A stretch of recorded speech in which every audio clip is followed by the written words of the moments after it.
Hi guys, good morning. So as Amatullah has mentioned, I'm Bhaumik.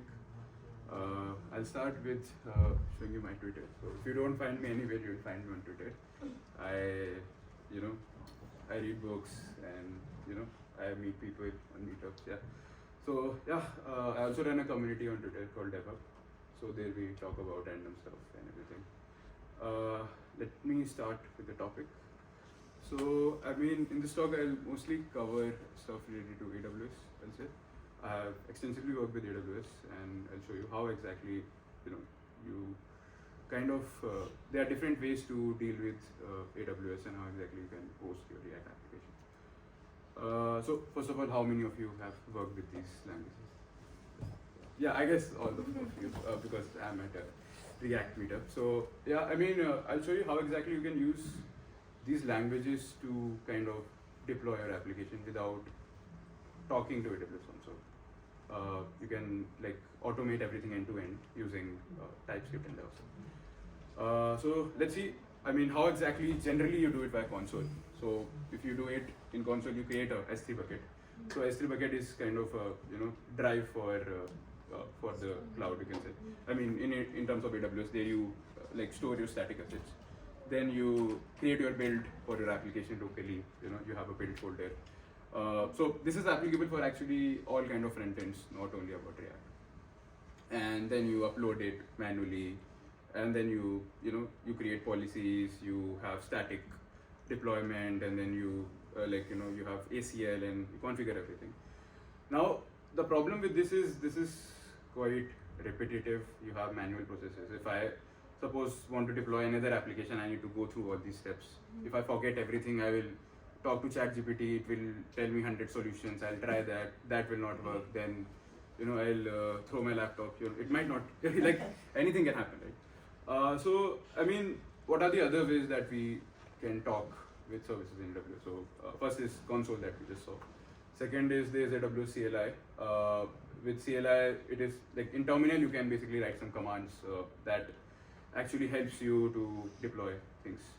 Then you have CloudFormation. So with CloudFormation, basically you can write a single YAML file and you can define your entire infra in form of a YAML file. So be it S3 bucket, any storage, any kind of compute. You can configure everything using CloudFormation. There's one more thing called AWS CDK. So AWS CDK is basically an abstraction over CloudFormation along with AWS CLI. So I mean, in AWS CDK, you can write your code like normally you write code, right? In constructors, in variables. So you can use Python, TypeScript, JavaScript, whatever you want to use.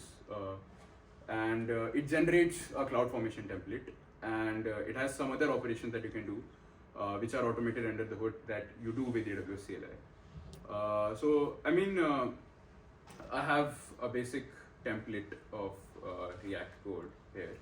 So this is a basic React application. I have a SRC directory. There I have my simple component, and I have a test written, a simple test which just checks what is there inside my component.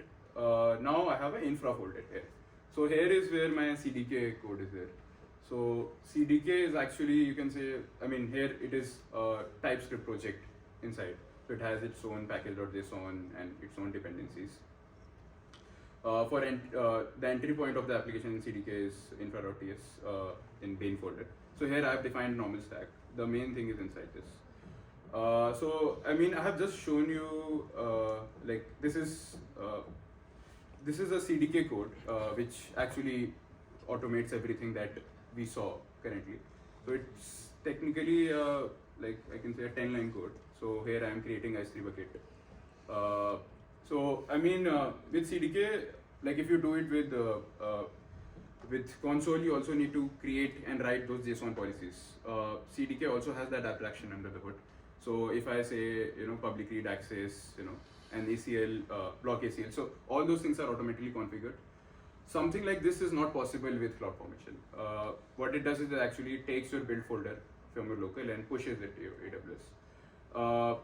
If you want to do it with CloudFormation, you need to write some shell script that's already available, and then write the CloudFormation along with it, and then you actually kind of like upload your build to your AWS. Now I have a GitHub Actions template for this, since we are in the Microsoft Office, so I thought let's talk about GitHub Actions. So I mean, I have it. I have ran it in the past, so I can show you what exactly it does here. So yeah, if I go to Actions here, yeah. So we have multiple steps involved here. Like we generally do, we install the dependencies, and then we run the test. So you can actually run your test in the cloud itself. You guys might have seen, like you deploy and then you run test, so that if the test failed, the deployment gets blocked. So whatever test you have, I have written in app.tsx, app.test.tsx, it is running, and if it fails, it will not proceed further. Then I build my assets, like it happens, npm run build. And now there's one more thing about this, that with AWS CDK you can also write your unit test. So I can write test cases for my infrastructure.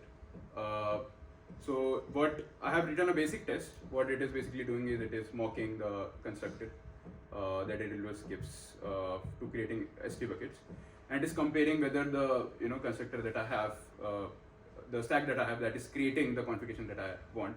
So you can actually also write unit test for your infrastructure, not only for your code, and that also you can test it with GitHub Action. So if my test for my infrastructure fails, it doesn't proceed further. So I mean, basically when you are dealing with console, a single button click can actually crash your application. So with this test, you can kind of, a lot of things which have high business risk, you can automate those things. Now I have written a command called CDK sit. What it basically does is, as I mentioned, CDK is an abstraction over CloudFormation. So whenever we deploy our CDK, our CloudFormation template is getting pushed to AWS. So what CDK sit does is it gives us a preview of the CloudFormation template that we are generating. So this is a CloudFormation template.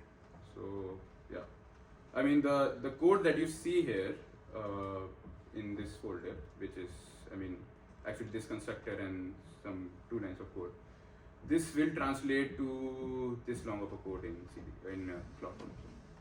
So if you do it with CloudFormation, this will look something like this.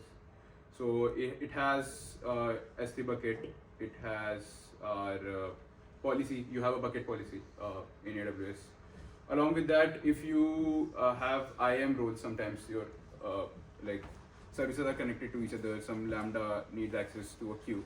So you don't need to create IAMs roles for that with CDK. It actually manages that under the hood. So that is what CDK sit does. Then yeah, it deploys to AWS. With a simple command, and we can also get the preview URL here in the console. So So here this is the preview URL that I get. So you can also have different stacks for different branches for different environments. So each developer can have their own sandbox environment. You can automate this in CI/CD, and that gives you the preview URL. In terms of AWS, if I go to my CloudFormation service, I can see this stack getting created. So the stack name here is what I actually pass in my here. Yeah, this is the name that you'll see here. So if you actually depend this name on the on your branch name, you can actually have different stack for your different branches. So in my slide, I have mentioned here something like this. So if I inject my branch name in my env, I can have the stack name and bucket name on all the assets depending upon what branch I am at. So that gives you this ability also. So this stack basically have some resources, and that includes my S3 bucket, which is going to have my whatever I have uploaded through my GitHub Actions, and it is configured automatically everything whatever I have written. So if I go to my permissions, yeah, this ACL, this bucket policy is generated, the ACLs are unblocked for whatever I need for static hosting. So yeah, I think that's all from my side. Yeah. Any questions?